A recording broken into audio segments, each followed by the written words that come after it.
Hello everyone, আবার নিয়ে চলে এসেছি তোমাদের জন্য একটা নতুন রেসিপি, মেটে এঁচোড়।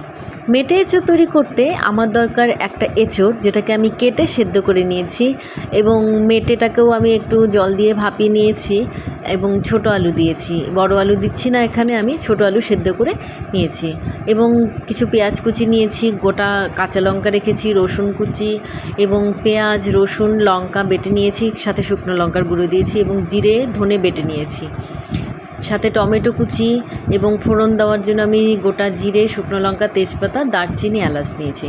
এবং দেখো কড়াটা আমার গরম হয়ে গেছে।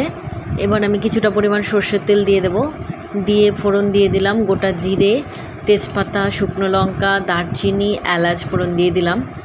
এরপরে আমি রসুন কুচিগুলো দিয়ে দেবো, দিয়ে একটু ভেজে নিয়ে তারপরে পেঁয়াজ কুচিটা দিয়ে দেবো। পেঁয়াজ কুচিটা দিয়ে কিছুক্ষণ নেড়ে চেড়ে পেঁয়াজটাকে আমি লাল করে ভেজে নেব। তারপর সেখানে দিয়ে দেব টমেটো কুচিটা দিয়ে কিছুক্ষণ আমি আবার ভেজে নেব। টমেটো কুচি এবং পেঁয়াজ দুটো ভাজা হয়ে গেলে আমি তার মধ্যে দিয়ে দেব সেদ্ধ করে রাখা আলুগুলো দিয়ে একটু ভেজে নেব।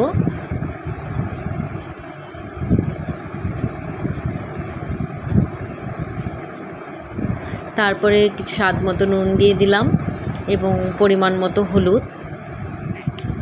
এরপরে আমি দিয়ে আলুটা কিছুক্ষণ ভেজে নেব। ভেজে নিয়ে আমি সেদ্ধ করে রাখা মেটেটা দিয়ে আবার কিছুক্ষণ ভাজবো। মেটে আর আলুটা ভাজা হয়ে গেলে আমি তারপর তাতে দিয়ে দেব জিরে এবং ধনে যে বেটে রেখেছিলাম সেই পেস্টটা, ওটা দিয়ে কিছুক্ষণ ভাজবো। কিছুক্ষণ ভেজে তারপরে আমি পেঁয়াজ আদা রসুন কাঁচা লঙ্কা এবং লঙ্কার গুঁড়ো যে পেস্টটা তৈরি করে রেখেছিলাম সেটা দিয়ে মশলাটা কষতে দেব।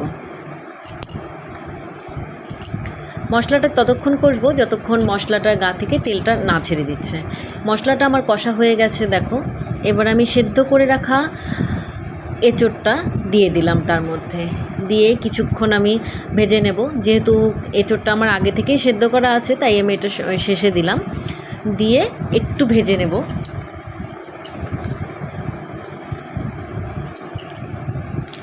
ভেজে নেওয়ার পর দেখো আমার এঁচোড় মেটে এবং আলুটা মোটামুটি মশলা দিয়ে কষানো হয়ে গেছে।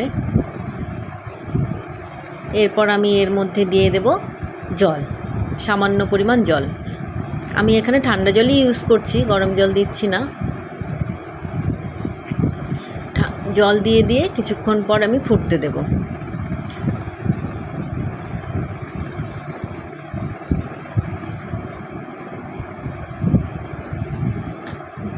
তারপর ঝোলটা যখন ফুটে যাবে তার মধ্যে আমার যে গোটা কাঁচা লঙ্কাগুলো রেখেছিলাম সেটা দিয়ে দিলাম। দিয়ে আবার কিছুক্ষণ গ্যাসের স্টিমটা মিডিয়াম স্টিমে রেখে আমি এটাকে ফুটতে দেব।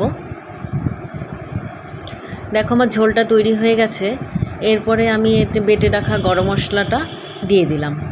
আমি এখানে গুঁড়ো গরম মশলা ইউজ করছি না, বেটে নিয়েছিলাম গরম মশলা, আমি সেটা দিয়ে দিচ্ছি। দেখো আমার মেটে এঁচোড়টা তৈরি হয়ে গেছে। গরম মশলাটা দিয়ে স্টিমটা কমিয়ে আমি মেটে এঁচোড়টা একটু নেড়ে চেড়ে তারপর নামিয়ে নেব। নামিয়ে নিলেই তৈরি হয়ে গেল আমাদের মেটে এঁচোড়।